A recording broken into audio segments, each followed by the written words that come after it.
Thor Financial is a new DeFi as a service passive income investment, but is it worth it? Let's find out. Starting with the pros, there are 4 different tiers of nodes available for you to purchase. As you go up in tiers, the cost increases, but the ROI time actually decreases.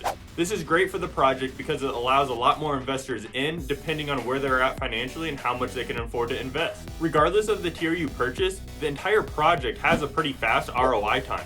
This is great for everyone because it allows you to get your original investment back pretty fast, or you can just compound your rewards into a new node. Since Thor is a DeFi as a service project and not a nodes as a service project, they're not limiting themselves to all the different aspects that they can use to generate a profit. The team has also been very transparent about all of their investments on their Discord. You can see what they invested in, how much they invested into it, and you can even verify for yourself that they did in fact invest into that. Thor is still very new as they launched in late 2021, which means that if it does take off and become really successful, this is your chance to get in now at the very beginning. Now let's go ahead and switch over and take a look at some cons. Thor has not actually developed any of their own nodes to release onto the blockchain. Don't get this confused with the FTM validator nodes that they have purchased. This is simply just another investment.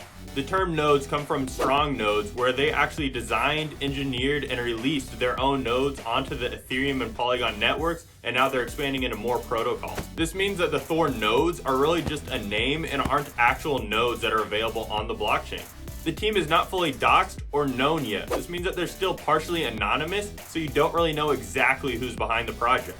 They did, however, go through Assure's Know Your Customer, which is a good sign, and a team member recently did a face reveal, but personally, I would really like to see all of their information just so you can do research on the team behind the project. How Thor is currently running things, they're essentially just pulling all of the investment money that they get in and then diversifying it out into all these other different crypto projects. This means that a few bad investments could potentially take the entire project down.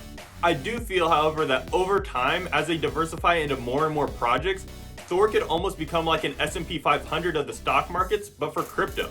My personal biggest red flag for Thor is the fact that they are a fork off of Ring Financial. Due to this, their contracts match Ring Financial's contracts almost word for word. They have been taking steps to separate themselves from Ring since they crashed, but it's still a major red flag. If you have any more questions about Thor Financial, make sure to leave them in the comment section below or watch this video.